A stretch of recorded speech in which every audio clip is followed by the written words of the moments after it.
Hey everybody, it's your old pal Chuck, and Happy New Year, everyone.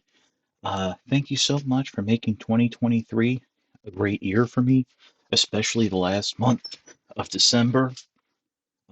We did some record numbers on videos and my Advent calendar, and I really do appreciate that. And we're starting 2024 off with some figures that I actually got at the end of 2023, but like a lot of other figures I got, yeah, there was a little bit of a shuffling. So these guys had to get pushed back a little. But this is from the Transformers Reactivate game. Um, could be coming, maybe not. That's a whole other topic. And this is Bumblebee and Starscream. Now, a few things to note, as I'm sure you can clearly see here. Starscream is a Voyager, Bumblebee is a Deluxe.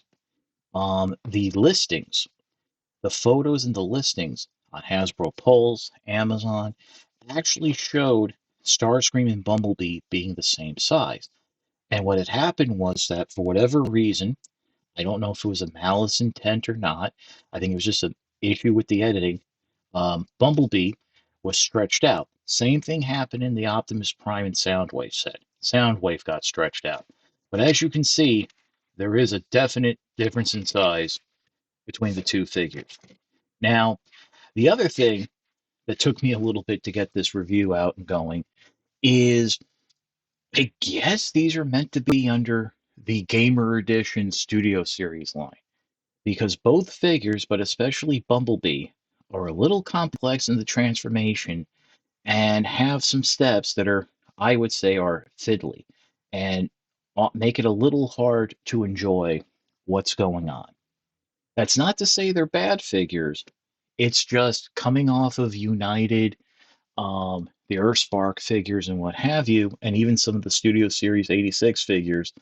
Um, just getting something like this was interesting. And it also doesn't help that the instructions aren't accurate. Well, I shouldn't say they leave out parts, but also the coloring is just blase. Everyone's going up about Windows on packaging, which, by the way, this does have.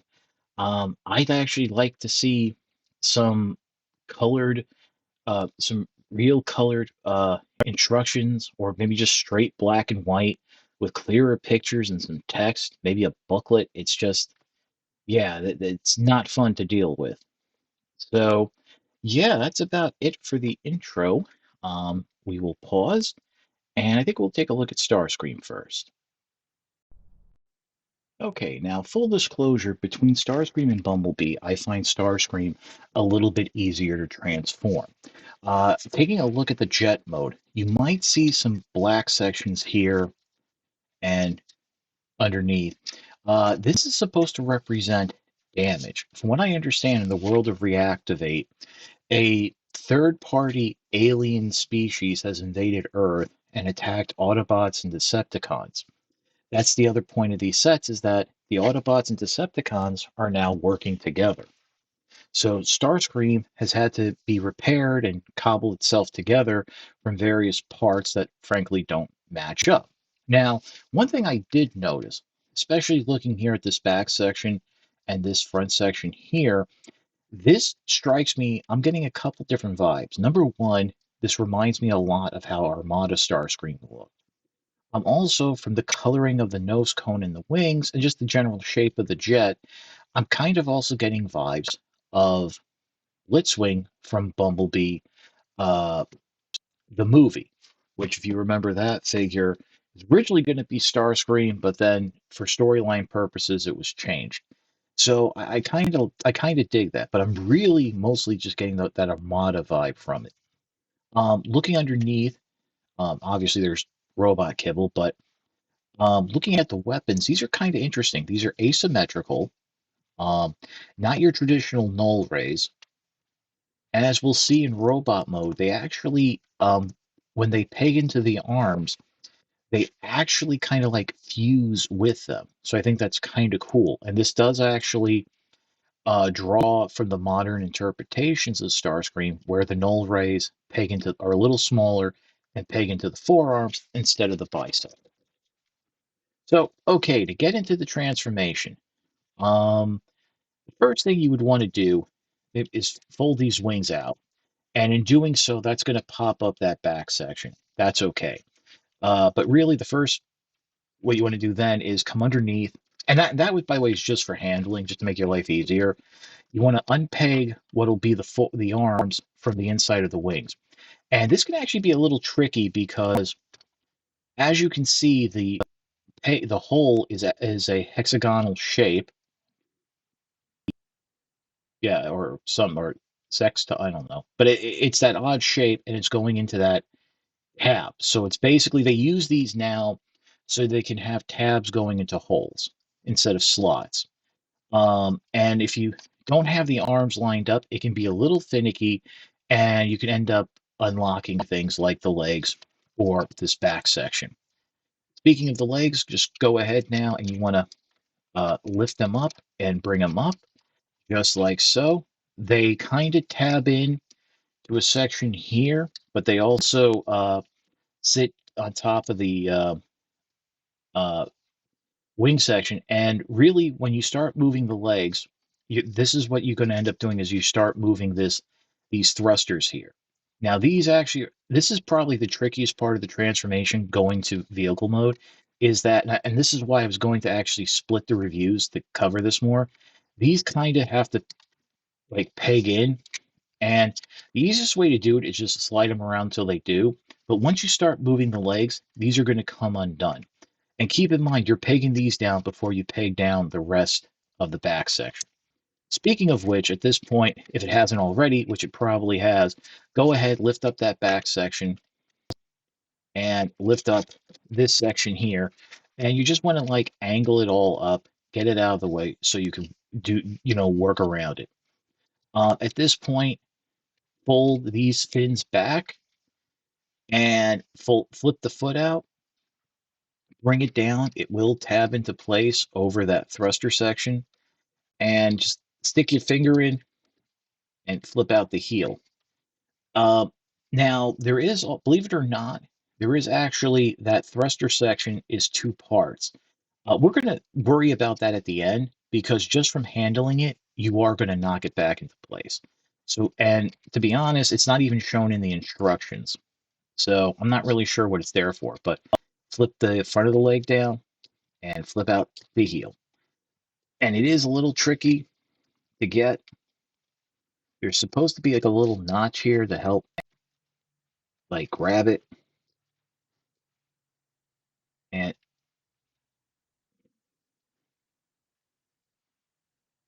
and of course, as you can see, you do run the risk of like untransforming the leg while you're trying to like get the angle. Thankfully, there's these weapons which they can. There we go. And there we go. So there are the legs. You got that back section going.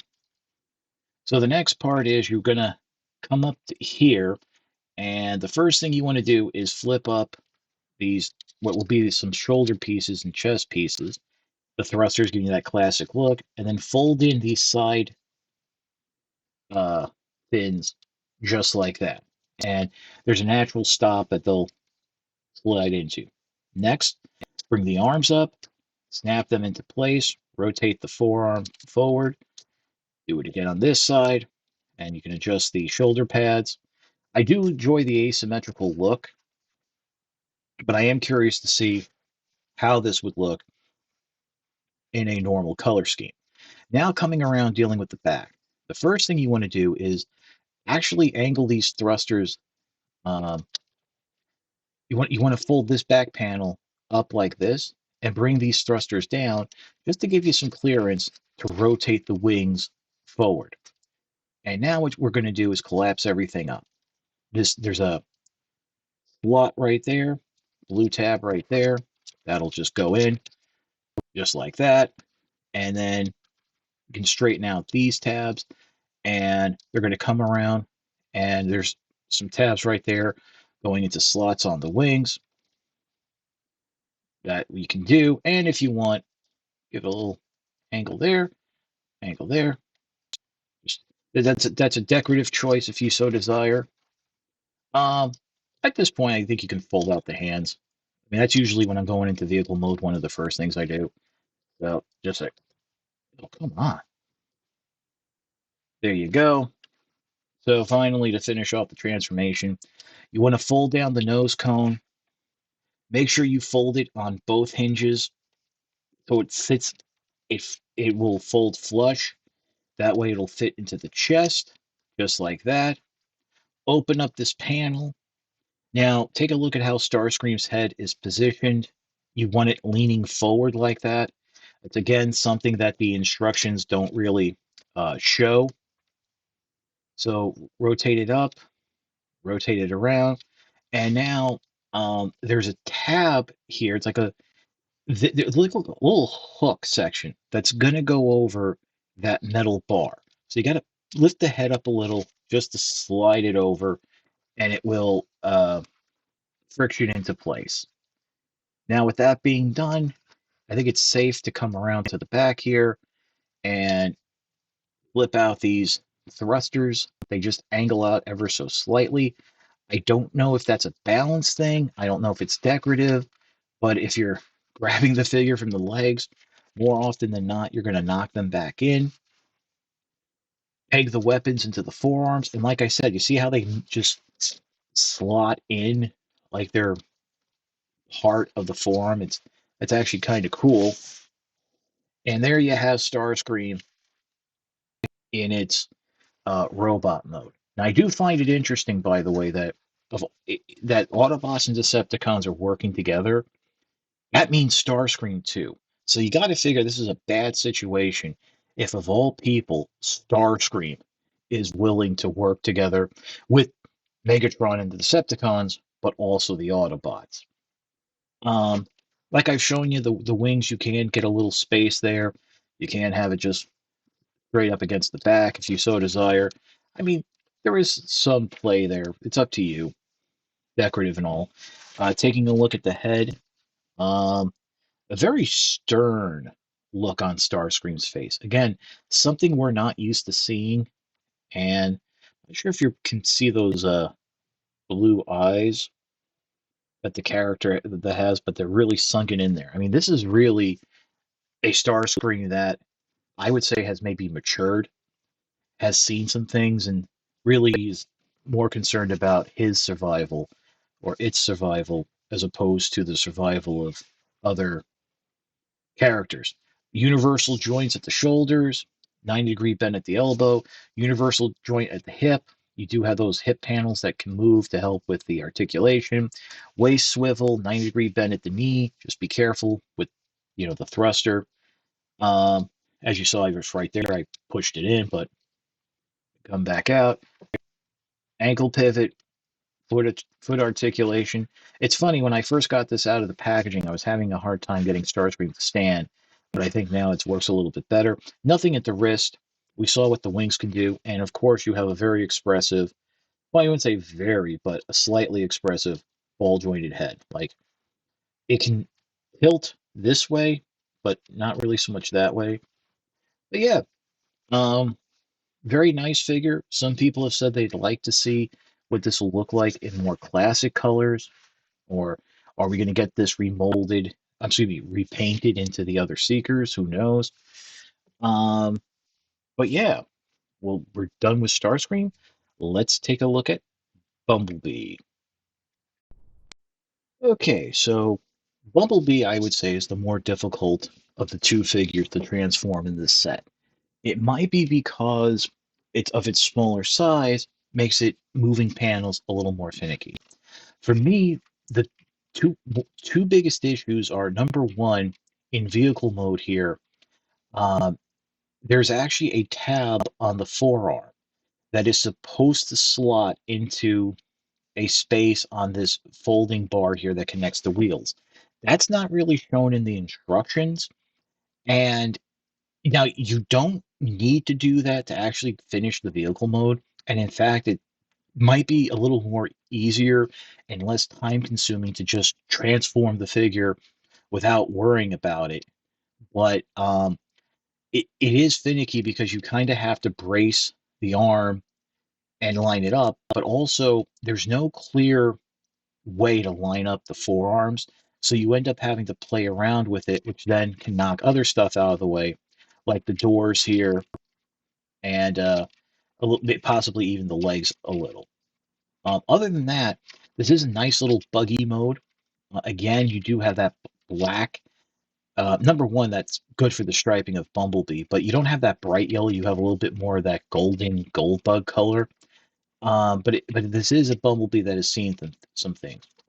Also, and this is something we'll cover more in robot mode, you can see that there is weapon storage, which is very nice. And at first, I thought the weapon storage was part of the um, locking things up, and it really doesn't help, but it also doesn't hurt, as it can kind of help you line up the arms with the knees. So there is that. Now, the other bit of the transformation issues with the transformation we'll get to, and that's when you're basically finishing up going into robot mode. But to start the transformation, what you want to do is flip down this front section. That helps secure the wheels into place there in the front. And again, if you're having problems with stuff popping out, once you have that pegged in, you'll be able to squeeze things up. Next, come into the side here and flip open the doors. Um, you can do that before or after you swing out these wheel sections. I just, did it before, but it's up to you how you want to do it. At this point, you want to leave these out, but fold them as back as you can just to give you some room to work with. Next, come in, pull up on the arms there, swing them out, and then rotate the the elbow joint there just to get them into position, just to have them out of the way. At this point, you can fold up what were the front wheel and drop the figure and just have them in like that. And as you can see, yes, the guns do store into the back of the forearm. That's just a nice little thing there. The next step is bring you want to bring up the legs, and what you're going to do is they do tap in to the side here, right back there on each side, and you'll straighten that out. And really, there's a couple things going on here. The first thing is this back panel will tab into what will be the back of the waist. So you can just loosen that now. And the hip section will actually kind of friction into place up into this cavity. So as you're bringing that down, you're going to bring it forward, and it's actually now going to tab into the bottom of the rear of the vehicle, if that makes sense. So once that's done, um, flip out what will be the feet and then rotate them around on the ankle joint. Now what you can do is rotate the back wheels in, and there's a little bit of an automorph, and I'll show it from the front, as you'll push out a little bit of the knee pad. Once that's done, you can bring down the side panel, and that'll snap into place. So basically, you have this monstrosity now. As we go into finish the transformation, you're basically want to bring down this chest piece and then separate uh, the roof of the Humvee or off-road vehicle from the rear window section. And what that will allow you to do is bring this panel back. This will help bring out the head and fold up the panel there. The head will actually sit into a groove there. And this isn't pretty, but it does work as you knock out a gun. Fold it all back, and you actually need to get this all folded down.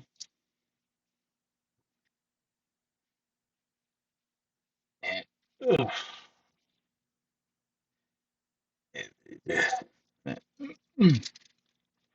it, it's not. it is a little finicky. There's like a lot of clearance issues here, but there we go. Got it in, and then you bring that head back, and it's really just pushing parts in, and stuff will condense and collapse on one another. And,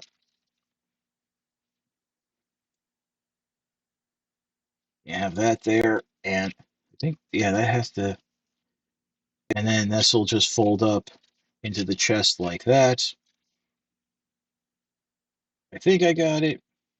Uh, yeah, that's pretty much sitting like that. And again, when you get this out of the packaging, you actually have the head sitting back more like that with this panel closed up. You want to make sure have their slot in the back, just like so.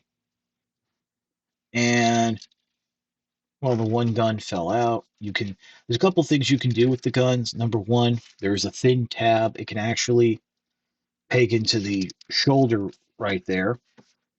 Kind of looks a little silly, but it is. And you can do that in vehicle mode. And of course, you can then have Bumblebee hold the pistols.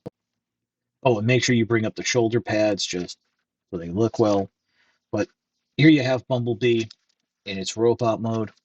Like I said, that whole chest section, and when you're going back to vehicle mode, make sure you as soon as you pull this front part down, pull up and out this back part. It's a little bit easier than waiting. But yeah, it's a nice looking figure. I like the weapon storage. Bumblebee can do some like cross arm drawing and stuff. Uh, the head is on a very nice ball joint. Can't get any side to side waggle, but you get up and down. Universal joint at the shoulder, 90-degree bend at the elbow, nothing at the wrist, nothing at the waist because of how everything locks up. Universal joint at the hip, swivel, deep knee bend, and of course, ankle pivot. So it does have the articulation. And again, looking at the head, this is well, both Starscreams to me kind of remind me. Excuse me, both Starscream and Bumblebee. The transformation reminds me of the Authentics figure and a little bit of the Cyber Battalion figure. While Bumblebee here does remind me greatly of the Evergreen designs, which, again, Starscream also draws upon. So, but this is a much older, sterner Bumblebee. Again, if this is a character that has seen some things. So there is that. Um, Other than that, like I said, the transformation is very fiddly. The instructions really don't help that much.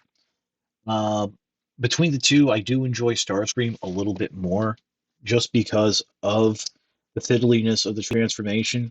But I know some of you who enjoy harder transformations, you might enjoy Bumblebee a little bit more. So, you know what? Before we get to my final thoughts, let me just do one thing real quick, and that's actually something that I had mentioned at the beginning. And here you can see the big size difference between Bumblebee and Starscream. No, they're not the same size. Also, Bumblebee does not look as lanky as it initially did in those photos. But I think this is a good pairing.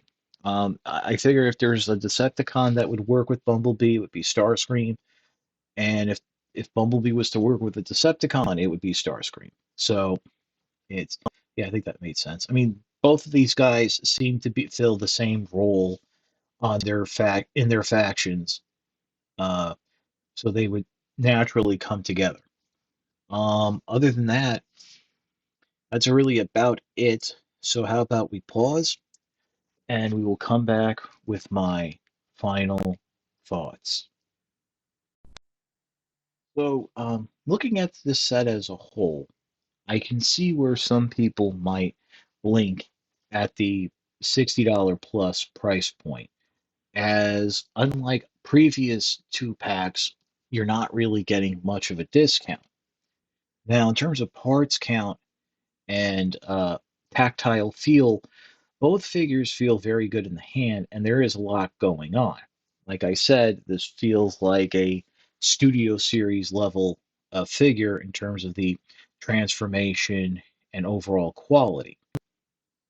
Now, I did mention at the beginning that this is from the Reactivate game, which actually has shortly before the end of the year, it was announced that it was being delayed again. This game has been coming for a while, so much so that they were able to have the figures ready and had to be put out. Apparently, the game is being moved to another engine, so there's a chance that that actually might alter how the figures look. So these sets, if there's any more after these initial two, might be a historic document to how the figures, the characters were going to look initially before being changed again. Now, some people have speculated that we might see these figures released individually at some point, and I can see that in the gamer edition of a studio series if that subline continues. But I would say they would be done in more traditional color schemes, just instead of straight re-releases, because then it's like, what's the point? You already got the figures. Between the two, Bumblebee and Starscream, I think Starscream offers the better tactile transforming experience. It's a little simpler, but with a touch of complexity. Um, but you don't get that feeling of frustration as you would with Bumblebee trying to get stuff to line up. That's not to say again that Bumblebee is necessarily bad, but um, it's just not as much fun to transform as Starscream.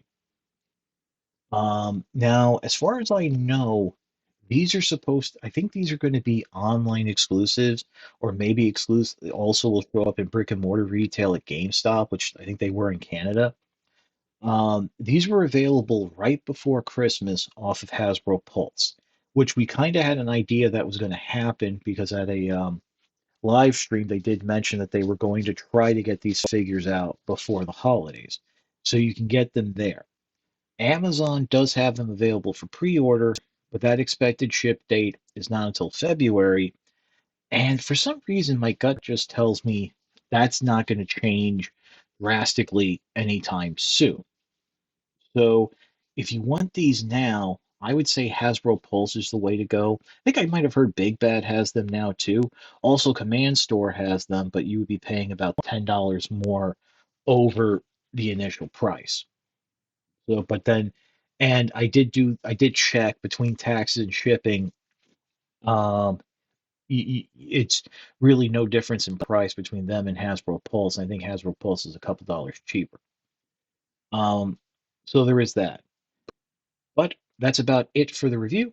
If you like this review, please consider liking, commenting, and subscribing. While I will always appreciate the views, the likes, comments, and subscriptions help communicate to YouTube through the algorithms that my channel should be exalted and held upon high. If you want to make the ultimate sign of support, I do have a Patreon. It is www.patreon.com/chuckdog1999. All I ask for is $1 a month, $12 a year.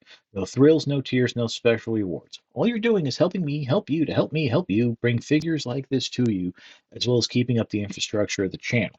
But as I always say, um, if you can't swing the dollar a month or $12 a year, your views are more than thanks enough.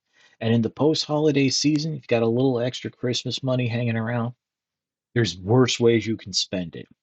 But I want to make it clear that unlike other content creators, if my Patreon doesn't hit certain levels or whatever, I'm not going anywhere. I'm in this for the long haul because I really do enjoy bringing this content to you and trying to be of some help in making decisions. Since prices keep going up, um, your dollar has a lot more value, and I'm just here to see, maybe give you a couple ideas how to spend it, if that makes sense. But enough of my ramblings. Once again, this is your old pal Chuck for Starscream and Bumblebee. We will see you next time.